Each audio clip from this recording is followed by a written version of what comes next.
The world is full of noise and chaos more than ever. We have this amazing thing in the internet and our interconnectedness and our notifications. They're all amazing, but it's too much. If you had a club and there was no bouncer and you just let everything in, that's how many of us approach our digital lives, right? Like there's no bouncer at the door. We're reachable.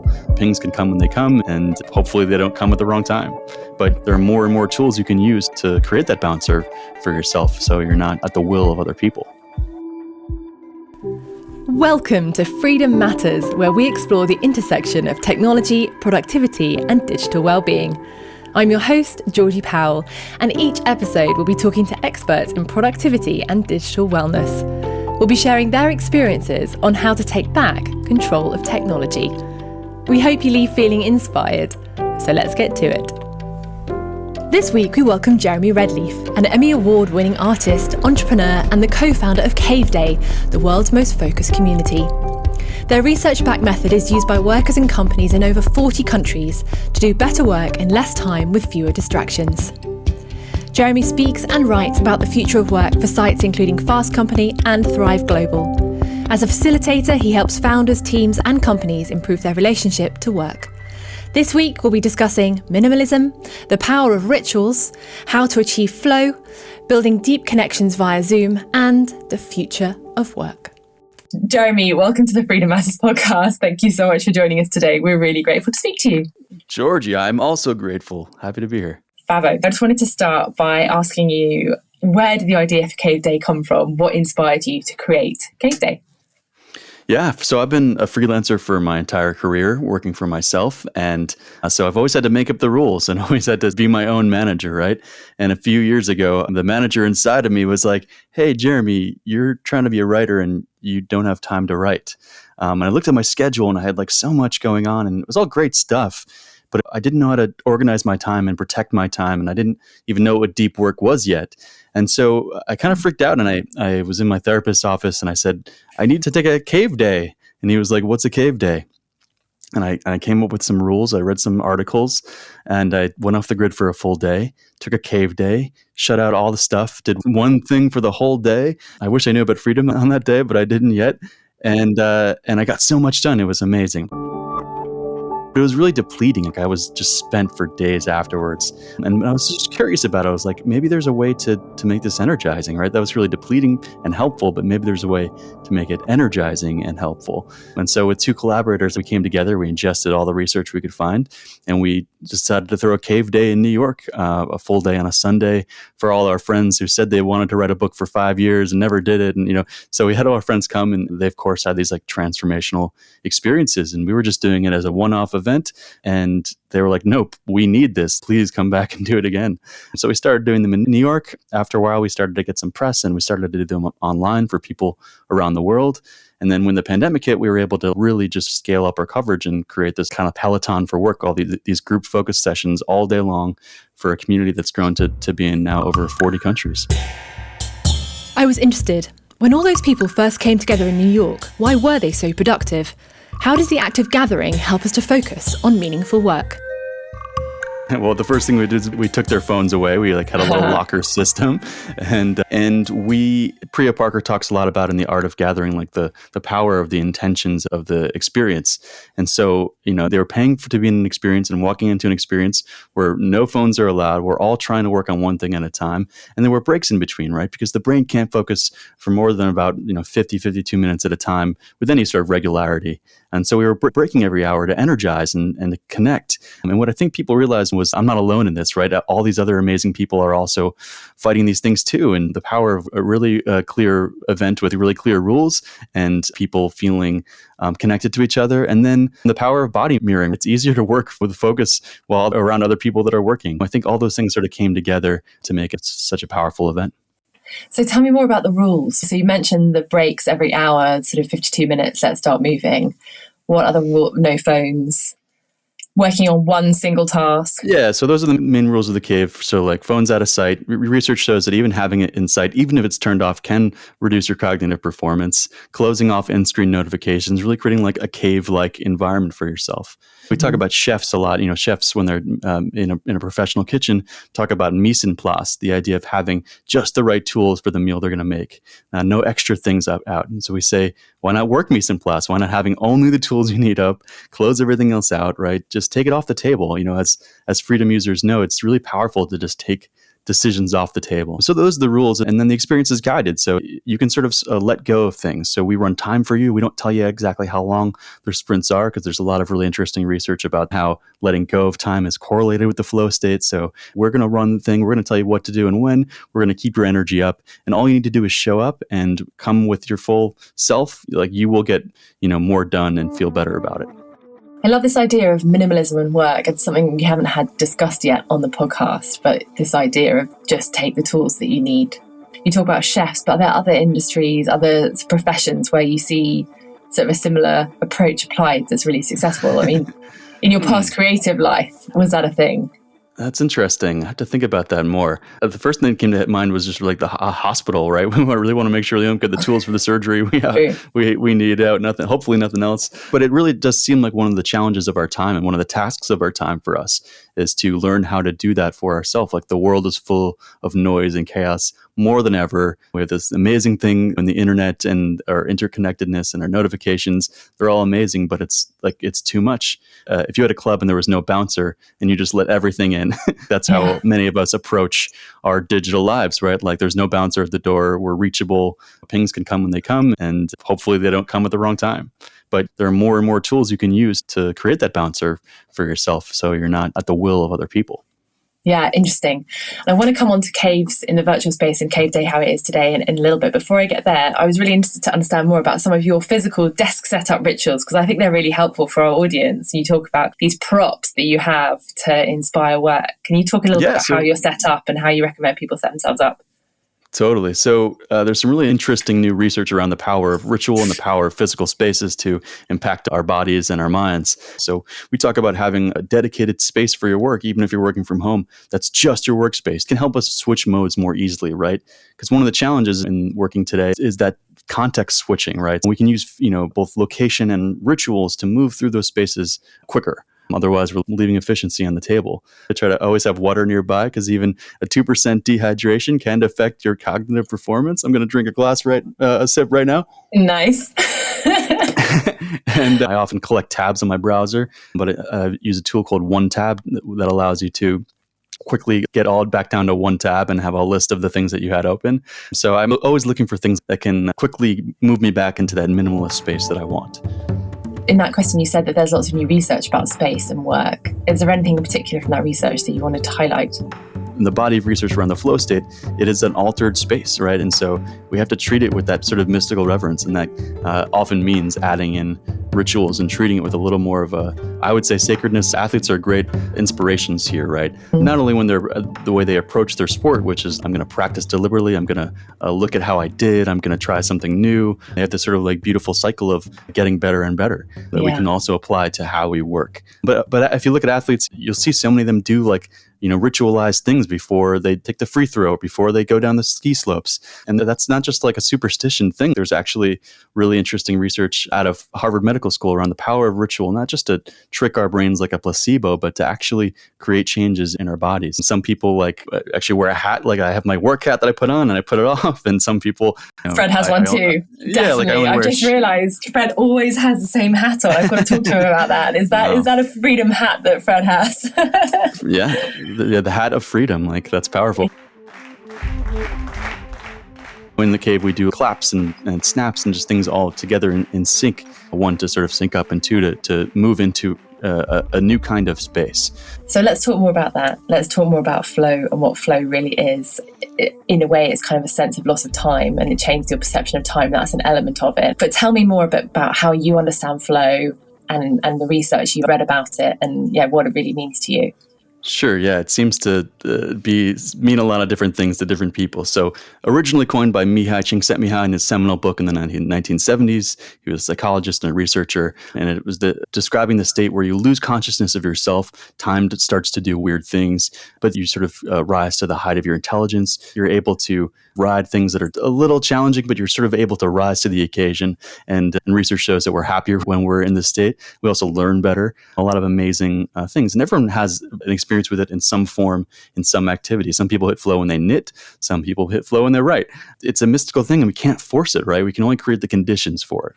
The conditions start with monotasking. You can't hit flow when you're multitasking. You probably can't hit flow if your nervous system isn't regulated. So we have to take care of some basic things first before we can even hope to hit it. And then, there's a piece of the critic that play. We have to sort of like put the critic aside.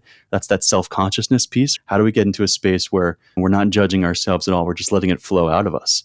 So that's a challenging, complex process for every person individually. There are activities you can do to sort of work on it. Stephen Kotler has done some really interesting research about how to trigger flow, and you can practice. Morning pages are a great activity for that because it just gets you into the habit of not judging and just sort of writing free form, seeing what comes out, and that can be helpful too as you're trying to strengthen the muscles around flow. Interesting. That comes back to that athlete idea of actually we can train ourselves to be able to get into flow and to be more effective at the way that we work if we're conscious about it. Yeah, for sure. And it's fickle. Elizabeth Gilbert talks about like, I show up to write and hopefully the muse joins me. And there's that element of it too. And we can't be too hard on ourselves. We can't say, where's the flow? And so many people forget that we're, of course, still in a pandemic. As we record this, we're in sort of an upheaval of international politics, and these things affect us, and even our environments and how much nature we're getting. All these things affect our nervous systems, and so if you're finding yourself not able to hit flow, it's worth inquiring what's going on for me. Is there anything that's keeping me hypervigilant? Is there any emotion that I'm sitting on that is sort of just blocking the flow of things? And we can often sort of triage that way. But how much flow can we realistically expect to achieve in a day?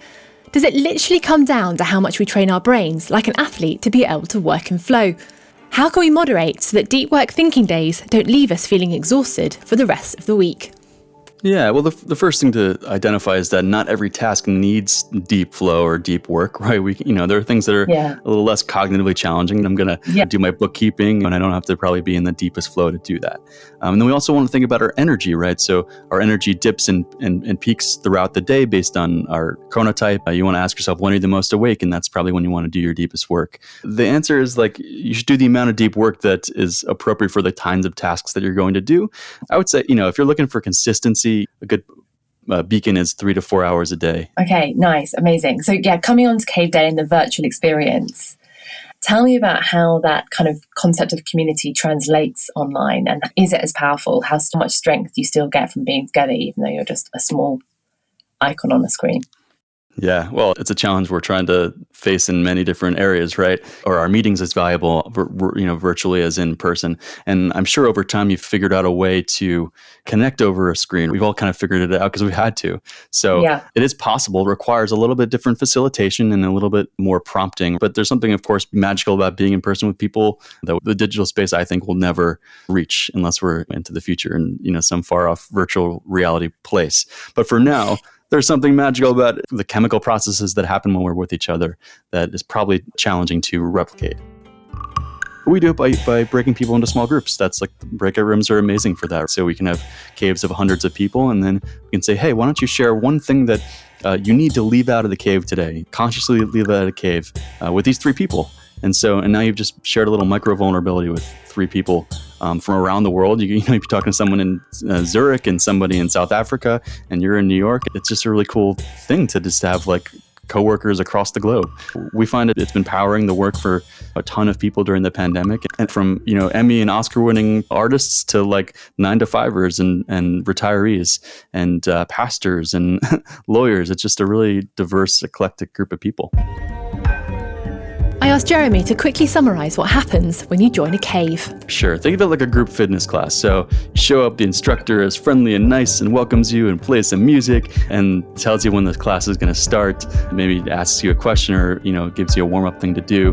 And then we check in, like we're going to get just like we did before. We want to get really clear on what we're doing. We want to get really clear on the order of operations. And we want to get connected because people are sort of a hidden value add with productivity. So we're going to take a moment to get connected. We're going to share in small groups, and then we're going to do a ritual together to move into our first deep work sprint. And then we're not going to tell you how long it's going to be. It's going to be between 35 and 50 minutes. We're going to gently bring you out, kind of like a meditation. We're going to do some breath work. We're going to stretch. We're going to share our progress via polls, via chat, via small group check-ins. And we're just going to keep it fun and interesting and alive, like watching a live stream. And when the cave is over, we celebrate our wins. It's really important, both emotionally and research shows, to really mark our time and really make meaning out of our time and find the small wins. So every sprint of every cave, we're finding wins that we can claim for ourselves. And maybe it's just that you stayed the whole time. But So we ended on a high note, and then we send you on your way to your next one. There's been extensive research on the impact of Zoom fatigue and how being on video calls drains us. How are Caveday managing this element of a virtual co-working session? Yeah, so everything is opt-in in Caveday, including having your camera on. First thing we say is hide your self view, right? Well, part of that fatigue, I believe, is around that self view. So we're like seeing ourselves, catching yourself. Yes. Oh, is that what I look like? Do I look good today? Did I wear the right shirt, Georgie? Yeah. So hide your self view. That's for any meeting. That's like our number one tip. And if you need to go camera off. You are the manager of your experience, and you should be asking yourself constantly, what do I need? Yeah. I think in general, it applies more to just like a long, drawn out meetings where we have to be on camera and we're aware that we're on camera and we got see that little green light on our screen. So it's less of a thing with the cave because it's like a different relationship to the camera, but we're very conscious of the fact that it's got a different appetite for zooming and can easily get burned out. Yeah, nice. And then where do you see this going from here? How do you see it evolving? What's your vision for collaborative work, for focus, for work and flow? Where is this all fitting into the future of work? Yeah, well, so in the age of knowledge work, and we define knowledge workers as people that use their brains and their computers to create value, deep work is always going to be the superpower. And until our offices are built for deep work, it's always going to be a challenge to do there. It seems like we're moving towards a world of hybrid, or like a little in person and a little not in person. And so your value as a knowledge worker is going to be tied to your ability to do deep work. How good are you at doing it, and how good are you at making the time to do it? So we don't see the need for this going away. We'll certainly see the kinds of people change and the kinds of things they need from a service change. But the age of distraction and the desire for deep focus is not going anywhere. And in a world of hybrid work, each individual worker probably has to work a little bit harder to do that. So I'm bullish on tools like ours to continue to support people in this new normal. I agree entirely. What I'm interested in is, what proportion of people do you think are starting to work in this new way where they're consciously cutting through the noise to do deep work versus still caught up in the spirals of productivity in inverted commas and busyness? It's hard to say. We've got this little micro culture that we've created where everyone knows about deep work and technology blockers and focus and all these things and monotasking. And of course, there's a huge world of people out there who have never heard of any of this stuff. I always have to remind myself, like, oh, right, most people don't know this kind of thing. More people are aware that there's problems, and there's definitely a growing awareness of the boundaries between work and life have gotten thinner and thinner. And like, in many teams that we work with, people feel like they always have to be reachable, and there's obviously a lot of burnout and overwhelm. So I think most people are aware that something is not right about it, or something needs to change, and of course not as aware of paths like ours. Cal Newport is sort of the hero of our space, and he writes in the New Yorker, and I think hopefully over time that will become more and more mainstream as a concept. It starts with the awareness that like something is not working about this, which I think we're at. Yeah, A World Without Email, we had an interview with him talking about that, and it was just so obvious. But once Cal points out, and then you're like, yes, no, of course. And actually at Freedom, we only work using project boards, and it's transformed my life. It's brilliant. It just makes life so much easier. For sure. Yeah. And a lot of people have a really unhealthy relationship to their inbox or whatever box they think is the place where people need them. A lot of the work we Yeah. do is helping people really question that. What is urgent? Maybe I can tell people how to reach me in an urgent space so I can, go into the cave, so I can go off the grid and actually do what I need to do. When we work with teams, that's where we start. Like, have we ever talked about what it looks like when we're doing deep work and how to escalate when there's an issue? Because we're all just worried about these mystery issues that could come up. But we can actually have a conscious conversation about this and create a better solution for everybody. So coming back to you a little bit more, just to wrap up, I'd love to understand more about your career and how did you end up creating a technology company? Sure, yeah. So I'm a writer, director, producer. Sometimes I perform. I used to be a voice artist. I was on Sesame Street for a bunch of years. No way! That's amazing. Yeah. I didn't know that. I missed that in your background. Which character were you? You didn't do the deep research. I was a character named Gonigan, who's like a little shy fairy that talked like this. He's a friend of Abby Cadabby's.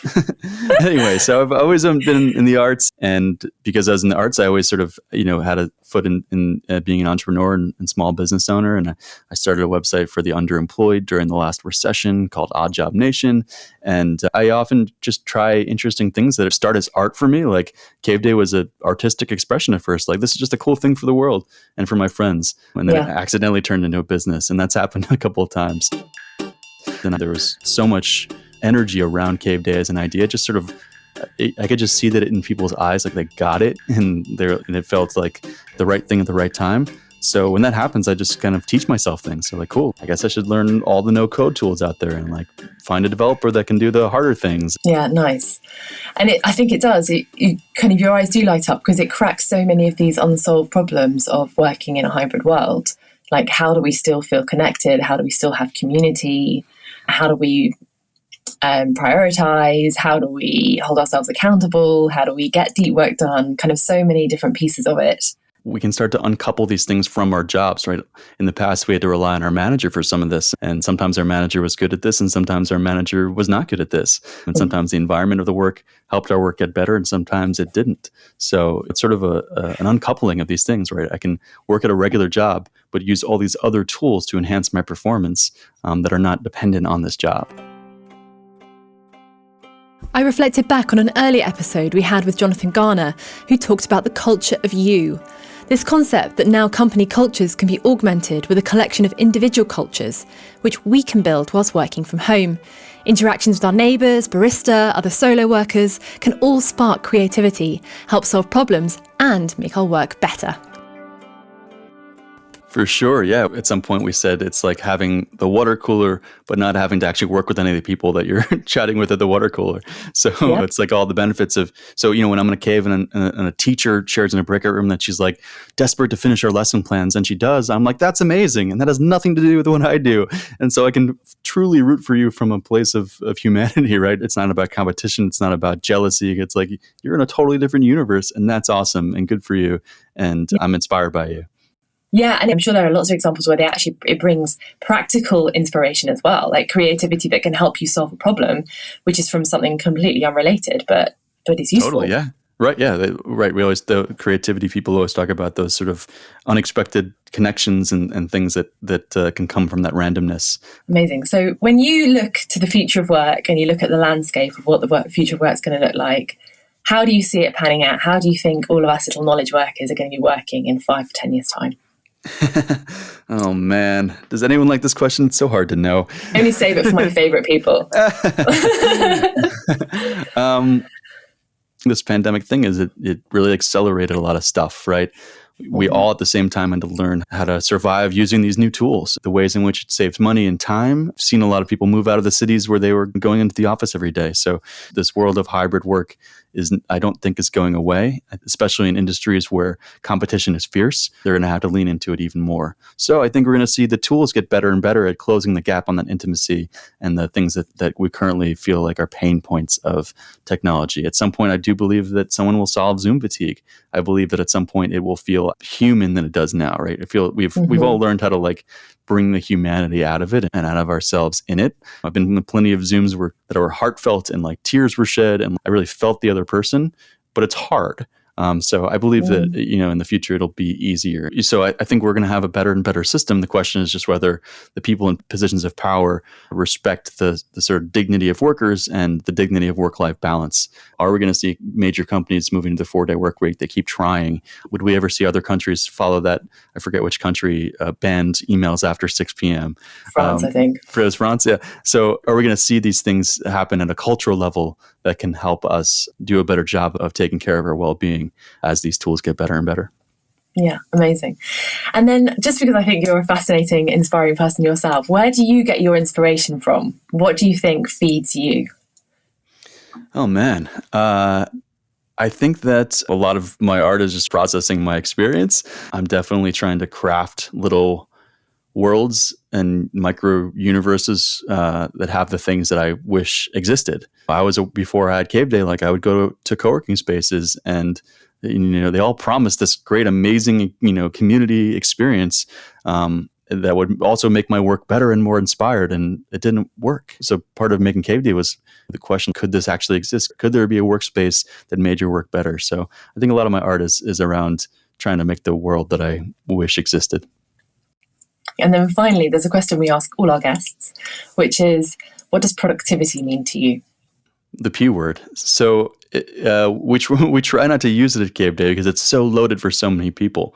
I think aside from the sort of loaded nature of it, I think for me, it's being effective with the things that matter in a way that makes me feel in control of my destiny. Let me repeat that. Getting the things done that matter in a way that makes me feel in control of my experience. Yeah. Okay, nice. I like that. I like that a lot. Very quick to the point on that one, Jeremy. I can tell you're a quick thinker. Do people? No, I'm not. My heart was beating. Do people have longer answers?